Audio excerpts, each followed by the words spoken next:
Hello everyone. पिछली video में हम लोग प्रीवियस ईयर सॉल्यूशन देख रहे थे रिसोर्स एंड मैन्युफैक्चरिंग इंडस्ट्री के। तो आज की वीडियो में हम लोग उसको कंटिन्यू करेंगे। हमारा पहला सवाल बोल रहा है in descending order arrange marked area with respect to ground water resource availability for irrigation.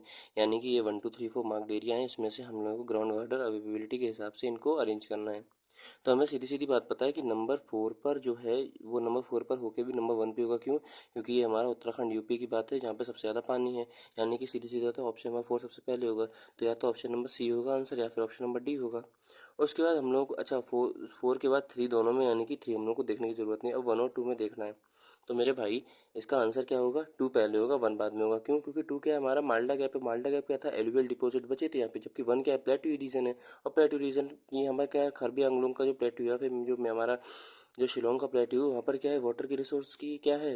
Water resource की एबिलिटी कम है। क्यों? क्योंकि ये प्लेट्यू एरिया है। प्लेट्यू एरिया में वाटर का रिटेंशन कैसा होता है? कम होता है। यानी कि सीधी बात है, पहले 2 होगा फिर 1 होगा। तो ऑप्शन नंबर डी क्या है इसका सही आंसर है। अब अगर मैं इसमें आपको कुछ एक्स्ट्रा बातें लिखवाऊँ मेरे भाई, तो वो इस तरह से होंगी। देखो यार, अभी 2025 में एक मतलब 26 में ही रिपोर्ट आई थी। उस रिपोर्ट का नाम था हमारा dynamic ground water resource RESOUR एक minute, dynamic ground water resource assessment 2025। अब इस रिपोर्ट में बहुत सारी बातें करी गई थी। पहली बात तो ये थी कि ये रिपोर्ट पब्लिश किसने करी है? तो ये रिपोर्ट जो है वो पब्लिश करी है सेंट्रल ग्राउंड वाटर बोर्ड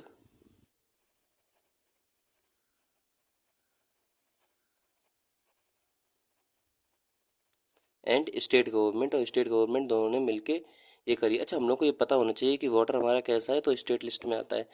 तो हम लोगों ने देख लिया कि dynamic ground water resource assessment report 2025 में आई थी, जिसमें एक बात कही गई है कि ये सबसे पहले तो रिपोर्ट किसने पब्लिश करी? Central ground water board and state government ने मिलकर बात करी। और दूसरी बात ये है कि जो ग्राउंड वो जो वाटर है हमारा वो कैसा आता है? स्टेट लिस्ट में आता है। दूसरी बात हम लोग को ये याद रखनी है क्या, कि जो टोटल इस रिपोर्ट के अनुसार total annual ground water recharge जो होता है, टोटल एनुअल यानी कि साल भर में ग्राउंड वाटर का रिचार्ज कितना होता है, वो है हमारा 448.52 बिलियन क्यूबिक मीटर। अच्छा, ग्राउंड वाटर का रिचार्ज एनुअली इतना हो रहा है 448.52 बिलियन क्यूबिक मीटर। इसके साथ साथ एनुअल एक्सट्रैक्टेबल कितना है? एनुअल एक्सट्रैक्टेबल, देखो दो चीज़ें होती है, एक्सट्रैक्टेबल होता है, एक एक्सट्रैक्शन होता है।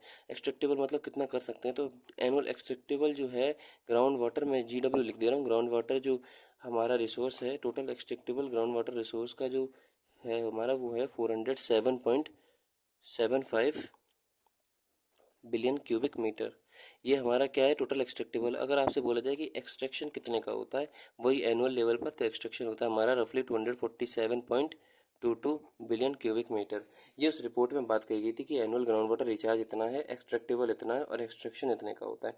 इसके साथ साथ हम लोग को एक बात पता होनी चाहिए, अगर मैं इसमें आपको एक्स्ट्रा बात बताऊँ क्या, कि अगर वाटर से रिलेटेड इंटर स्टेट में कोई भी डिस्प्यूट होता है, तो वो डिस्प्यूट किसके द्वारा सुलझाया जाता है? तो डिस्प्यूट हम लोग को पता है ट्रिब्यूनल के द्वारा सुलझाया जाता है, जिसे हम लोग क्या बोलते हैं? Inter state river water dispute tribunal. क्या ऐसी कोई ट्रिब्यूनल अभी तक से ट्रिब्यूनल क्या अभी तक ऐसी ट्रिब्यूनल सेट की गई? तो भाई साहब 9 ट्रिब्यूनल जो हैं वो इस्टेब्लिश करी जा चुकी हैं, जिसमें से 5 ट्रिब्यूनल्स ने अपनी रिपोर्ट जो है वो सबमिट कर दी है। और बताओ ज़रा। तो अगर मैं आपको और बताऊं इस रिपोर्ट के अनुसार, तो इस रिपोर्ट में एक बात करी गई थी कि असेसमेंट यूनिट्स जो थी, अभी असेसमेंट यूनिट क्या होती है? असेसमेंट यूनिट माने कि कौन सी लेवल पर जाके रिपोर्ट किया जाता। तो ये रिपोर्ट ली गई थी, रिसर्च करी गई थी, तो तालुका या फिर तहसील लेवल या जो ब्लॉक लेवल होती है उस यूनिट पर ली गई थी। तो असेसमेंट यूनिट जो थी, यानी कि ब्लॉक या फिर जो हमारी तालुका थे, उसके हिसाब से 73.14 जो थे वो सेफ थे। सेफ यानी कि उनमें सही मात्रा में, अभी आपको आगे पॉइंट समझ में आ जाएगा। 25% ऐसे थे जो कि कैसे थे? ओवर एक्सप्लॉयटेड या फिर क्रिटिकल एंड सेमी क्रिटिकल। मतलब 25% जो थे वो इस श्रेणी में आ रहे थे, जबकि 73.14 ऐसे थे जो कि सेफ की कैटेगरी में आ गए थे। अगर आपसे बोला जाए कि रीजनल स्ट्रेस इस रिपोर्ट के हिसाब से क्या था, रीजनल स्ट्रेस का मतलब ये हो गया कि किस रीजन में कितना वो था। तो रीजनल स्ट्रेस की बात करी जाए तो ओवर एक्सप्लॉयटेशन जो था, ओवर एक्सप्लॉयटेशन लिखाइए, मैं शॉर्ट में लिख दे रहा हूँ। ओवर एक्सप्लॉयटेशन हम लोगों को मिलेगा पंजाब में, हरियाणा, राजस्थान को मैं शॉर्ट में लिख दे रहा हूँ, यूपी को हम लोग यूपी लिख दे रहे हैं, उत्तर प्रदेश, दिल्ली और तमिलनाडु। ये ऐसी जगह थी इस रिपोर्ट के अनुसार जहाँ पे ओवर एक्सप्लॉयटेशन होता है ग्राउंड वाटर इनिशिएटिव का। अगर मान लो आपसे इसी में बोली जाए कि सरकार के द्वारा क्या कोई इनिशिएटिव लाया गया है इसके लिए, तो हम लोग को पता है बिल्कुल लाया गया, जिसको हम लोग क्या बोलते हैं, जल शक्ति अभियान। जल शक्ति अभियान, इसके साथ साथ क्या है, अटल भूजल योजना। ये हमारी क्या हो गई, कुछ एक्स्ट्रा नॉलेज हो गई इस वीडियो के इस क्वेश्चन के साथ। अगला हमारा क्वेश्चन क्या बोल रहा है कि the minimum land area recommended for forest cover to maintain proper ecological balance in India. UPSC 1999 का सवाल है। तो मिनिमम फॉरेस्ट एरिया कितनी होनी चाहिए, हम सबको पता है 33% होनी चाहिए। अब इसमें एक्स्ट्रा क्या है, तो एक्स्ट्रा मेरे भाई ये है कि हम लोगों को मिनिमम कितनी रखनी चाहिए, मैं यहाँ पे लिख दे रहा हूँ उस क्वेश्चन का आंसर। मिनिमम जो रखनी चाहिए वो भैया कितनी है, 33% है, जिसमें से ये क्राइटेरिया है कि आपको प्लेन्स में मिनिमम 20% है प्लेन्स में, और जो हिली एरिया में हमें तकरीबन 65% क्या रखना चाहिए, फॉरेस्ट कवर। ये 33% है, इसको मैं साफ साफ लिख दूँ, 33% हमारा फॉरेस्ट कवर होना चाहिए, जिसमें से प्लेन्स में 20% है मिनिमम, और हिली एरिया में मिनिमम 65% हमारी फॉरेस्ट एरिया होनी चाहिए। अभी प्रेजेंट में सिनेरियो क्या है, तो अगर प्रेजेंट सिनेरियो की बात करोगे मेरे भाई, तो प्रेजेंट सिनेरियो जो है वो हमारा 24% के आसपास है, यानी कि जो होना चाहिए उससे कम है। अच्छी बात है, खैर अच्छी बात तो नहीं है, खराब बात है, लेकिन ठीक है। चलो आगे हम लोग क्या देखते हैं। आगे हमारा सवाल बोल रहा है कि जो रावा ऑफशोर ब्लॉक है with the great potential for oil is located in, ये यूपीएससी 2000 का सवाल है, मैंने तारीख नहीं लिखी है। तो ये रावा बेसिन कहाँ पे लोकेटेड है, तो इसका हमें आंसर पता है, केजी बेसिन में लोकेटेड है। ड्रेनेज में भी हम लोग पढ़ते हैं और रिसोर्सेज वाली में भी इस टॉपिक को हम लोग पढ़ते हैं। तो केजी बेसिन तो हम लोगों ने देख लिया। मान लो इसके साथ साथ अगर आपसे बोला जाए कि कावेरी बेसिन जो ऑप्शन है इसमें कौन कौन से रिसोर्सेज मिलते हैं, तो कावेरी बेसिन के मैं लिख दे रहा हूँ इधर लाइन हो गई, यानी कि ये हो गया। तो जब हम लोग कावेरी बेसिन की बात करते हैं, तो कावेरी बेसिन में जो हमारे रिसोर्स मिलते हैं उसको हम लोग बोलते हैं पेट्रोल। पेट्रोल भी हमारा कावेरी बेसिन में मिलता है। Gas, lignite. अब लिग्नाइट क्या होता है, एक तरह का कोल होता है। फिर हमारा ग्रेफाइट जो कि ब्राउन कलर का होता है, भी बताऊंगा। ये लिग्नाइट के ऊपर भी यूपीएससी ने सवाल पूछा है। ग्रेफाइट के ऊपर भी यूपीएससी ने सवाल पूछा है, उम्मीद करता हूँ आपको पता होगा। ग्रेफाइट हो गया, उसका फिर हमारा आयरन होता है, फिर हमारा लाइमस्टोन। अब लाइमस्टोन सबसे ज़्यादा कहाँ पर होता है, आप लोग मुझे बताना, ये भी यूपीएससी का सवाल है कि लाइमस्टोन और जिप्सम सबसे ज़्यादा कहाँ होती है। चलो थोड़ी सी हिंट देते रहो, एक हमारा एमपी में होता है, दूसरा हमारा राजस्थान में होता है, कौन सा कहाँ पे होता है आप लोग मुझे बताना। अच्छा, फिर ये हमारा होता है मैग्ने साइट, और फिर अगला हमारा आता है, ये तो हमें पता ही, अच्छी सॉइल होती है, वाटर होता है ये। अगर आपसे बोला जाए जो अगला हमारा ऑप्शन था वो था हमारा महानदी बेसिन। महानदी बेसिन की जब बात करेगी तो महानदी बेसिन हम लोगों को पता होना चाहिए कहाँ पे है। जब हम लोग बात कर रहे थे महानदी बेसिन उड़ीसा में होता है, कहाँ होता है आप लोग मुझे बताना। खैर कौन कौन से स्टेट में पड़ता है महानदी बेसिन। तो महानदी बेसिन में जो रिसोर्सेज हमारे मिलते हैं वो है हमारा कोल, और फिर हमारा आयरन है, फिर हमारा बॉक्साइट है। कोल है, आयरन है, बॉक्साइट है, और हमारा लाइमस्टोन। लाइमस्टोन इधर भी मिलता है, कोल इधर भी मिलता है, और एक और होता है जिसको हम लोग बोलते हैं डोलोमाइट। ये हमारे क्या होगा, सारे रिसोर्सेज हो गए जो यहाँ पे मिलते हैं। अगला हमारा सवाल क्या बोल रहा है, black mark area show the distribution of. ये ब्लैक मार्क एरिया ये क्या डिस्ट्रीब्यूशन दिखा रहे हैं, यूपीएससी 2001 का सवाल है। अगर थोड़ा सा कॉमन सेंस होगा तो हम लोग इसको बिना किसी नॉलेज के कर लेंगे। कैसे, हमें ये पता है एबेस्टोस जो है वो राजस्थान में, इंडिया में सबसे ज़्यादा पाया जाता है 59%, और राजस्थान में तो मार्क में है ही नहीं, यानी कि ऑप्शन नंबर ए होगा नहीं। लाइमस्टोन जिप्सम, अभी जिसकी मैं पिछले सवाल में बात कर रहा था, लाइमस्टोन जो होता है वो मैक्सिमम हमारा पाया जाता है एमपी में कितना पाया जाता है, तकरीबन 16%। और एमपी में भी कहाँ पे, जैसे कि फॉर एग्जांपल जबलपुर हो गया, सतना हो गया, बैतूल हो गया, वहाँ पे पाया जाता है। अभी मैं बताऊंगा, सारी चीज़ें लिखवाऊंगा। और जिप्सम की बात करोगे तो जिप्सम हमारा हमें पता है कि राजस्थान में सबसे ज़्यादा होता है, तकरीबन 99% इंडिया का। यानी कि एक बात बताओ, एमपी और राजस्थान होने चाहिए थे, क्या मैप में एमपी आया, राजस्थान हाईलाइट है, नहीं माइका है। तो सीधी सीधी बात है, इसका आंसर क्या होगा, ऑप्शन नंबर डी इसका आंसर होगा। यानी कि माइका जो है वो मैप पे रिप्रेजेंट करी गई है। मैंने मैप बनाया था और मैप पे आपको सारी चीज़ें मैंने बता दी हैं। अब देखो मेरे भाई, जरा हम लोग फटाफट एक एक ऑप्शन को देखते जाएँ। अगर आप लोगों ने ध्यान से सवाल प्रीवियस ईयर एनालिसिस और प्रीवियस ईयर सॉल्यूशन देखा होगा तो आपको दो तीन बातें समझ में आई होंगी। क्या, एक ये एबेस्टोस ऐसा मिनरल है जिसके ऊपर यूपीएससी ने रिपीट किया है ऑप्शन। जिप्सम लाइमस्टोन भी रिपीट किया है ऑप्शन।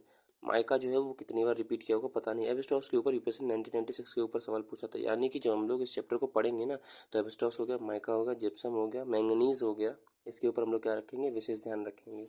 तो बहरहाल बातें हो गई बहुत, हम लोग फटाफट लिखते थे एवेस्टोस के बारे में। यार जब हम लोग एवेस्टोस के बारे में देखते हैं तो मैंने आपको बहुत सारी बातें बताई थी। क्या, एवेस्टोस की पहली बात तो ये बताई थी कि इंडिया जो है उसका लार्जेस्ट इम्पोर्टर है। इंडिया क्या है इसका लार्जेस्ट क्या है इसका इम्पोर्टर है। और इंडिया इम्पोर्ट कहाँ से करता है, तो इंडिया इम्पोर्ट करता है रशिया से और ब्राज़ील से। उसके साथ साथ अगर मैं आपको 2-3 और एक्स्ट्रा बातें बताऊं कि एस्बेस्टॉस जो है ये सीमेंट और पाइप इंडस्ट्री में यूज़ होता है, सीमेंट एंड पाइप मेकिंग में यूज़ होता है। दूसरी बात अगर आपको ये याद रखनी तो एस्बेस्टॉस ऐसा होता है जो कि एक हमारा वाइट कलर का होता है, एक ब्लू कलर का होता है। ब्लू कलर वाला जो है वो इंडिया में क्या है, बैन है। अगली बात हम लोग को ये याद रखनी है कि ये राजस्थान में मिलता है एस्बेस्टॉस कितना, तकरीबन 56% के आसपास, और कर्नाटका में मिलता है कितना, तकरीबन 39% के आसपास, जो कि इंडिया में प्रोडक्शन होता है उसका। अगली चीज़ हम लोग को ये भी याद रखनी है कि एस्बेस्टॉस जो होता है वो ह्यूमन के लिए ख़तरनाक होता है, खासतौर से जो वर्कर्स होते हैं उनके लिए। क्यों?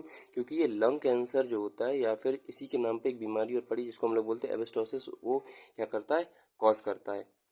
ये हम लोगों ने एस्बेस्टॉस के बारे में जान लिया। अगली बार जब आप जिप्सम के बारे में बात करोगे तो यार जिप्सम तो हम सबको पता ही है, जिप्सम और प्लास्टिक और पेरिस के बारे में 10th क्लास में बहुत सूते गए हैं क्लास में। तो यार जिप्सम के बारे में जब हम लोग को पता करना है तो जिप्सम हम लोग को पता है जिप्सम कहाँ पे मिलेगा हमारा। तो जिप्सम देखो, जिप्सम और लाइमस्टोन दोनों को मैं इकट्ठे क्लियर कर दे रहा हूँ। Gypsum, limestone. जिप्सम हमारा मिलता है राजस्थान में, तो लाइमस्टोन भी हमारा मिलेगा राजस्थान में। जिप्सम हमारा मिल जाता है हम लोग को, क्या बोलते हैं उसको, राजस्थान हो गया, और फिर हमारा गुजरात में ये भी मिलेगा, और तो फिर गुजरात में हमारा ये भी मिलेगा।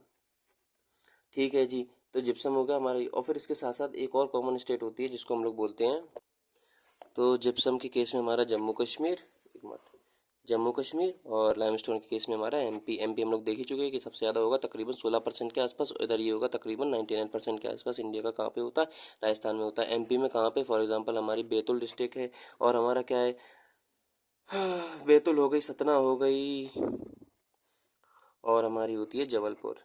इसके साथ साथ अगर आपको इधर राजस्थान की जाननी तो मैं इधर लिख दे रहा हूँ। राजस्थान में हमारी हो जाएगी फॉर एग्जांपल जोधपुर है, नागौर है, बीकानेर है, जैसलमेर है, बाड़मेर है, आप लोग लिख लेना। ये हमारी जिप्सम लाइमस्टोन हो गई। उसके बाद माइका तो हम लोग देख ही चुके थे। माइका क्या होता है, ये माइका क्या होता है भाई, तो माइका हम सबको पता है, जो लड़की का घर होता है उसी को हम लोग माइका बोलते हैं। माइका क्या होता है, तो माइका हम लोगों ने बताया था सबसे पहले, हम लोगों ने देखा था क्या, कि जो बात राजस्थान, तमिलनाडु, कर्नाटका में है वो बात कहीं नहीं है। तो जैसे क्या था हमारा झारखंड, के से क्या था हमारा उड़ीसा, बी से हमारा था बिहार, ए से था हमारा आंध्र प्रदेश, टी से था हमारा तेलंगाना, फिर एक और टी था उसके बाद तमिलनाडु था, फिर एक जे से जो बात आंध्र प्रदेश, जो बात हो गई थी, फिर जो बात के बाद हमारा राजस्थान था। ये हमारा हो जाएगा राजस्थान, और के से हमारा हो जाएगा केरला। इसके साथ साथ हमें ये भी याद रखना है कि एमपी में एक जगह है जिसको हम लोग क्या बोलते हैं, बालघाट। पिछली वीडियो में आपको बताया भी था, वहाँ पे भी हमारा क्या मिलेगा, माइका मिलेगा।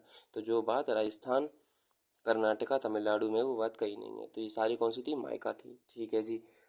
तो यार अगली वीडियो में हम लोग बचे हुए सवाल देखेंगे, क्योंकि दर्द हो रहा है अभी भी बैक में मेरे। तो टिल देन, जय हिंद, जय भारत। कोई सजेशन हो तो आप मुझे ज़रूर बताना मेरे भाई।